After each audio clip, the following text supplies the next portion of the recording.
Ladies and gentlemen, my name is Bill Stevens, and we are going live with Music Educator Live. It's great to see you. If you're here, if you're coming at a later time, glad you could join us. Today, well, let's just figure out what today is. Today, we are now in the summer break for most teachers. It is a wonderful time because we get to recharge and get to do a few little wild things. For instance, today, a summer haircut turned out to be a really short haircut. But that's okay. I got time to let it grow. Today, we are going to talk a little bit about how to create a curriculum calendar. I'm just looking at my title here, and it looks like it's wrong. I'm going to fix that right now. Create a curriculum calendar because we just jumped out of that. Okay, there we go. All right. Hey, it's okay. It's live, right? Anyways, it's the beginning of the summer. We just did a little curriculum writing, and it is a great opportunity to kind of kill two birds with one stone if you're a teacher, because a lot of school districts will actually pay you um, to work on a curriculum calendar that uh, essentially you would be doing anyways for your own class. So why not just get paid extra and also do what you're doing for other people? Because it has to be available to others. So today we're just going to kind of go over a general outline of doing this. And again, not a bad idea to do something like this during the summertime. Anyways, think of a curriculum calendar as kind of like a bigger picture than a unit. Okay. A curriculum calendar is the big picture of all the units and assessments and different things that you're going to do. Okay. How do you assess growth with your students? So let's go ahead and just start with that. That's our intro. Explanation of what a curricular calendar is. It's a plan on how you're going to segment everything you're going to do with your kiddos throughout the year. Now, to do that, often you have to have a plan of what you want your kids to be able to learn by the time they finish your class. Okay? And there's a lot of resources out there. Um Scott Rush for like band, choir, orchestra. Scott Rush is a writer that actually writes out some fantastic books that have it clearly laid out your one instruction, your two instruction, your three instruction, and different levels middle school, high school. And it is perfect to use. It's great to use. Now, obviously, you can adjust it based upon your situation. Are you a 45-minute day type of teacher, per class? Are you every other day? Are you 90 minutes? So you can use that. Now, the second concept of this is why is having a curriculum calendar important? Well, if you're like 90% of the world, you do better when things are structured. Structure helps the world go round. Plus, you know, you pace yourself. You can scaffold not only for the kids, but also for yourself. Typically, people that are better and better organized, there we go, that's what I'm trying to say, tend to be less stressed because they have that clear plan of what's happening. Okay, so you got your big picture, that's your curriculum calendar. Then you're gonna go ahead and divide it into units. So what are your biggest concepts that you're gonna be teaching? Now, I'm a music teacher myself, so a lot of non-music teachers do this based upon either certain knowledge or certain skills. A lot of the music teachers that you might come in contact with will teach things all at the same time. There's a whole bunch of skills they're trying to get students to develop over time. And so in my situation, and I can't speak for everybody, but in my situation, I like to plan my units as performances. For instance, I have a middle school Guitar One program that I just wrote a curriculum calendar for. So, what I decided to do this year was instead of having just one concert at the end of the year, okay, this is like their first year in guitar. I decided to have a more robust program, and so I'm going to have a fall informants, Okay, so a fall informants, then a fall performance or concert, then a spring informants, a spring concert, and then kind of like a celebratory go to a theme park and perform and competition. So it's a spring competition. So going from one performance to five performances essentially. So it gets those students buy-in and it helps drive that like, hey, we're working towards something situation. So, okay, so going back to the curriculum calendar. So first you understand that this is what a curriculum calendar is. It's a bigger picture and it's important to have to help you plan for the year. Then we're going to go ahead and the second aspect is we're going to talk about understanding the curriculum. Okay. So you need to understand, and we kind of already talked about this. You need to understand what you want your students to be able to do by the end of the year. Okay. Do you wanna have is the goal is it just an introductory type of class? Or is it something where they're gonna be continuing on to 8th grade, to high school? Are they gonna be competitive? Things like that. Um, so you have your big picture of other skills from year 1 to year 2 to year 3. It'd be great to have the situation where you teach multiple levels, okay? Then you wanna have these objectives for the curriculum. Okay. If it's something that's more exploratory, these skills may not need to be as robust. But if you're trying to link them from middle school to high school, you want to have very clear transitionary and linking patterns. So you want them to be able to go up to year 2 and to year 3. All right. So you want to kind of plan that into this big picture curriculum. So how do you bring them? And you also want to get feedback from them, right? Okay, so how do I put in from unit 1 to unit 2 to unit 3 and so on? How do I get their feedback to find out what they had trouble with? What did they enjoy? Was there a sense of learning, creating that foundation? And was there kind of like this dessert? What kept them going? Did you play fun things? Did they not really like what they're playing? So you got to balance this out. There's got to be a little give and take. Okay. And during this time, understanding in your curriculum writing, curriculum requirements and constraints. What can you do? What can't you do? For instance, if you can't do a spring competition or go, to a theme park, that awful also all I can't talk. That often pulls kids, they're excited. Okay, maybe it's kind of like a reward, but if your administration doesn't let you do that, you can't you don't want to dangle that in front of kids and say, "Oh, hey, we can't do this anymore." You want to be able to make sure that everything you plan to do, you can do. And you also want to make sure that the right mentality is there.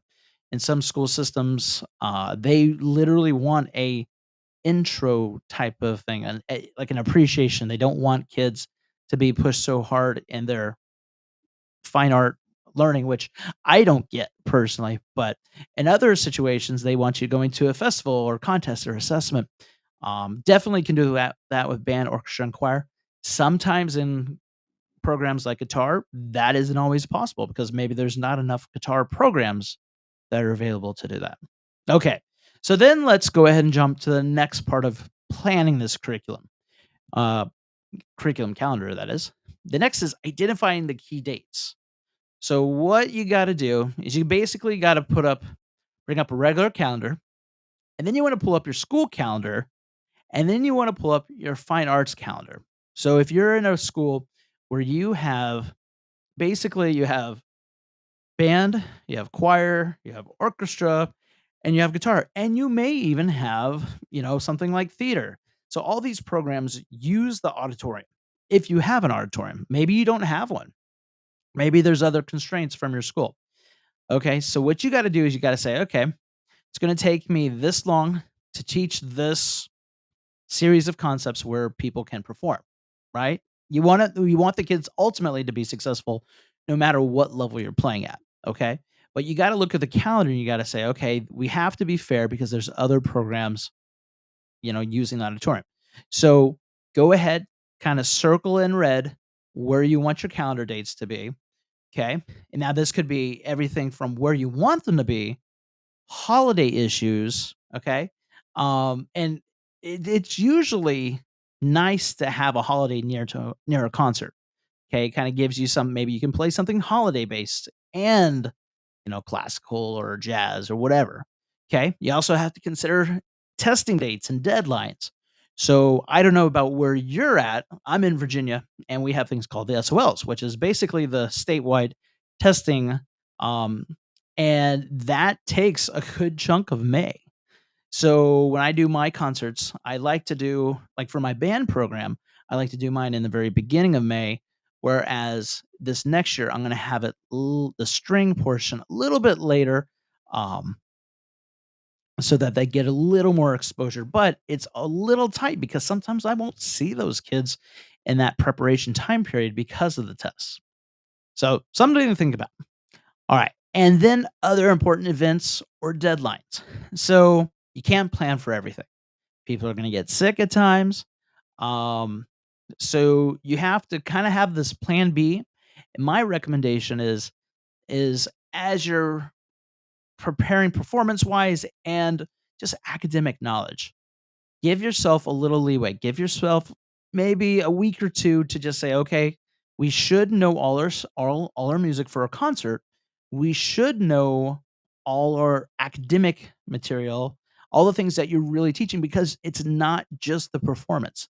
They have to have the foundational knowledge to really get better as players. Otherwise, you're just playing at a very stagnant beginning level, okay? And you don't want that. You wanna keep the growth going on. All right. So then let's go to the next step in mapping out your curriculum calendar. And again, Google Docs or Microsoft Word, super easy. And by the way, you have tools to help you out with this too. I know AI is the big thing nowadays. Check it out. Maybe put in a prompt. Say, Chat GPT. Create an outline for these first weeks. These are the skills that I want. Cha cha cha. And I'm not saying don't look at them and don't take them word for word, because you got to use your professional judgment. But put in all the parameters, be specific, be creative, use high standards. So use best practices. Try that, type them in, see what comes out. Maybe there's a chunk of that you want to use for your curriculum calendar. You want to keep it simple. Remember, this is the big, big picture outline. You don't have to have micromanaged thoughts throughout this plan. Okay. So again, now we're going to the mapping out the actual curriculum. All right. So we want to break the curriculum down into units and lessons. We've kind of already talked about that. For a history teacher, it may be World War One, the next unit, World War Two. Okay, there's a lot of things about history that I don't know. For me, it would be by concerts. So in my Guitar One class, we would have the beginning class would have their fall informants. So it's not a formal concert, but it's during the day. Um, Kids, it's a little more relaxed, and the next performance after that would be the fall concert. So it's more formal, they're dressed up. We make it a important, classy thing. Okay. Then we have, again, performance spring. We have spring concert. Then we have our competitive performance, and we go out and have fun at a theme park. Okay. So you create your units. These are the big picture skills and or demonstrations. Okay. So then in each one of those units, you gotta break them down into lessons. Okay. So during this part of that big picture, during this part of that year of what we're going to create, we're going to say we're going to learn XYZ skills. So a portion of those skills that we already set it for. Okay. So you got to figure out, okay, how do I pace this out so that you're not teaching all of one thing all at one time? Okay. You maybe a couple vocabulary terms, certain kinds of warm ups, maybe a certain kind of piece. Um, and you just slowly build that up little by little. Okay. But again, we're dealing with the basic concept of the lessons. What do you want your kids to be able to do by the end of this lesson rather than the whole year? Okay? Don't make it more than what it is. Okay? Because you actually have real lesson plans to do too, to get the smaller details. Okay? So then we're going to go to assigning timeframes for each unit and lesson. Okay? So this could be very different for a regular general education teacher, math, science, English. You could have some units that are only a week, maybe they're a day, maybe they're 3 weeks. As like I said, using concerts for mine, I have 5 basic units. Those are by the concerts, and they span the whole length of the year, except maybe minus like a few days at the very end of the year when everything's closing down, anyways. Okay. So then once you've decided all that, you made sure everything's lined up with the actual calendar, the school calendar. Um, then you say, okay, now we need to go ahead and incorporate a review and assessment time periods. Okay. So what is their assessment? Well, depending on there's different formats you can do. In my situation, it's a performance class. However, I want them to know the music theory as well. So I'll set aside a little time before the performance, or maybe a little time after the performance where they do actually have to learn how to write music and tell me what certain symbols are and things like this. And we do a little bit of this all the way through. Um, Most of that more academic music theory knowledge is going to happen at the beginning in class, kind of like the bell ring. Um, but the performance side of things, that's for them, their concert. Doesn't have to be more than it is. Okay? That's the big deal. It's a performance class. So you got your big picture, you got your units, which there are 5 in my program at least. And then we have our lessons, our unit lessons. So we're going to go ahead and move on from there. Now you're actually going to create the calendar itself. So you're choosing a format for the calendar. Hmm, what does that really mean? Well, when you're choosing the format for the calendar, uh, it's it's whatever you want it to be, literally. You can I would recommend writing this out, Google Docs, physical written down, and literally have it maybe in like a folder in your classroom so it's very clear for everyone. I mean, this is basically your posting your yearly expectations for the year. This is what we're going to learn this year, guys. This is what this class is going to learn. Okay? And this is kind of the documentation. So you want to also input your key dates, which we've already talked about, and map out your calendar. Literally, you could take and make an infographic and say, okay, this is what you're going to learn. And if you ever look at those method books, like in band or choir, or orchestra, they actually have this infographic in the beginning of these big teacher method books. Kind of gives you a visualization of what's going to happen. Okay. So then what's going to happen? We're going to review and you're going to revise the calendar. Okay. And that's actually pretty important. You spend all this time creating a plan, you got this big picture, and if you've been in education for a while, not everything goes as you plan. you got you got to make revisions sometimes on a lesson day-to-day basis. Sometimes not. Maybe it goes perfectly well. Okay? But you got to go ahead and plan time to be able to make these revisions. So, in your planning period, take a look at where you're at, maybe once a week. May not have to be every day. Once a week, once a month. Just kind of see where you're at, see where you need to go. Maybe something had to be added or something had to be taken out. Maybe you have to add a SMART goal that was different than what you were thinking of. And now you have to incorporate that SMART goal into your lessons. So you got to figure out, okay, how does this benefit my students and me? And there's growth at the same time, meeting the previous goals we were already going to take care of. Okay, which kind of transitions us. I'm gonna learn how to talk sometime. Okay, transitions into the implementation and maintenance phase of counter curriculum writing. Okay, so let's talk about the 3 basic aspects: implementation and maintenance. So we have communicating the calendar to staff and stakeholders. That's something a lot of people don't think about, but let's keep it going. Implementing the calendar consistently. Okay. If you don't actually follow through with it, what's the point of having a calendar? And the third aspect of this section is monitoring and adjusting the calendar as needed. Well, we already talked about that a moment ago, setting aside time for revision. You got to find a time, maybe once a week, once a month, so be it.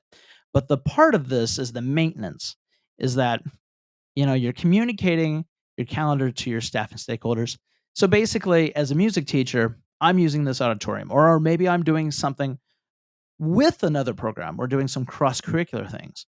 Um, if you don't communicate that, hey, everyone, I am using the auditorium during this time, and maybe say the National Honor Society plan to use the auditorium during that time, That could be a headbutting situation. You don't wanna do have that.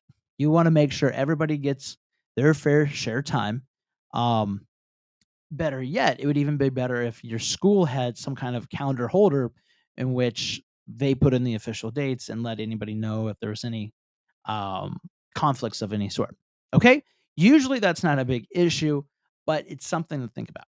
Okay? And then, obviously, implementing the calendar consistently is use the calendar as your big picture lesson. I hate to say it like this because it you really should use it when you make lessons. And honestly, this is year 21 teaching. I still write lesson plans. I always have something new. I'm always trying to learn something new. My recommendation is just say, okay, I'm going to stay on pace with this skill. Now, I need to do these set of skills, but let's make this different this time. Let's make the adjustments. Maybe I have a stronger percussion section, but oh my God, my woodwinds really need work. All right. So make those adjustments. Don't be afraid. And this is a very wise saying that that I heard from last time we actually got judged was don't ever be afraid to go back to fundamentals. There's always enough time to go back to your fundamentals. You may be just before a performance, and if you feel the need that you need to work on going across the break on the clarinet, do it.